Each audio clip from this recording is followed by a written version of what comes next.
We have created a culture that has told women that the most important thing she can be in life is beautiful.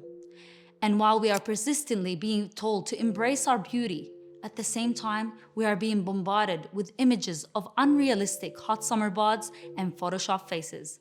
And as such, we've created a standard of beauty that is extremely narrow, unfair, and for many, simply out of reach. We have a global species of uniquely created women of all shapes, sizes, and colors that have now been manipulated to believe that there's only one way to look good. And if they don't fit the mold, rest assured, there's a filter for that. And if that doesn't work, they can even go further and inject fillers to hide, polish, and eliminate everything that makes us unique. And look, we're not trying to say it's easy as modern women to face these difficult challenges, nor is it legitimate to downplay the struggle women face with their self-worth. Professor Renee Angel, psychologist and author of Beauty Seek, asked little girls what they really wanted to be when they grew up. Most of them answered thin and pretty. She also found that 90% of women today have no problem identifying a body part that they're unhappy about, while more than 50% hold a negative evaluation of their body. This might explain the disappointment we feel when we look in the mirror, a disappointment that unfortunately affects all women, including Muslims. We sat down with a friend working in the beauty industry that let us know exactly how deep this issue really is. Do you feel there's a surge in demand in terms of the use of fillers in our community? So I've been doing this in this industry for about 10 years now. It has definitely changed. We're getting a younger crowd coming through.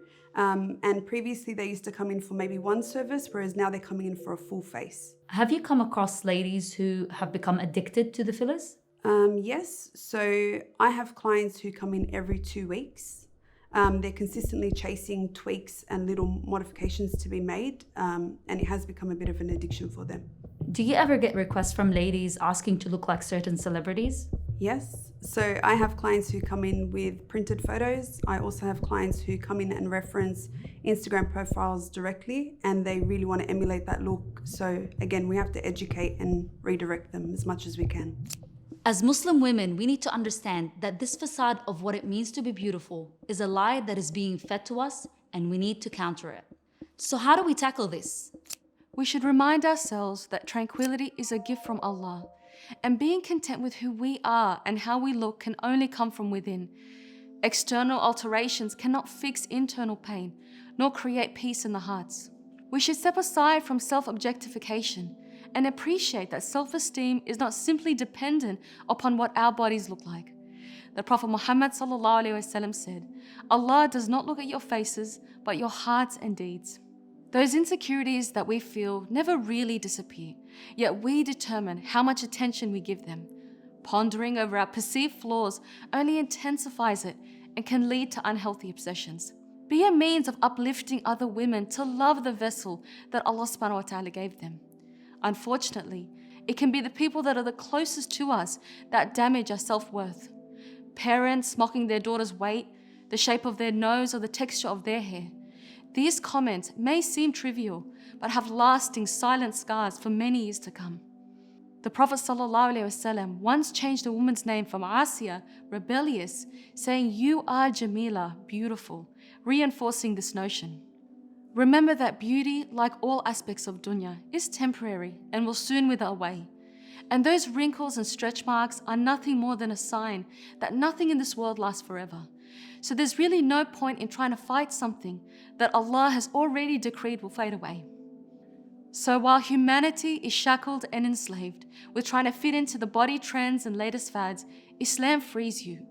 Allah empowers us to redirect our focus to the true purpose of our existence. So next time you're looking at the mirror, lower your expectations. Yes, you might have cellulite and stretch marks, but who cares? In the end, this is not who you really are. These things don't define you. We owe it to ourselves to be more than just a body or an image to be sold on a magazine cover. Make sure you are taking care of what's inside and perfecting that, because our body is but an instrument to house our soul. May Allah bless you all.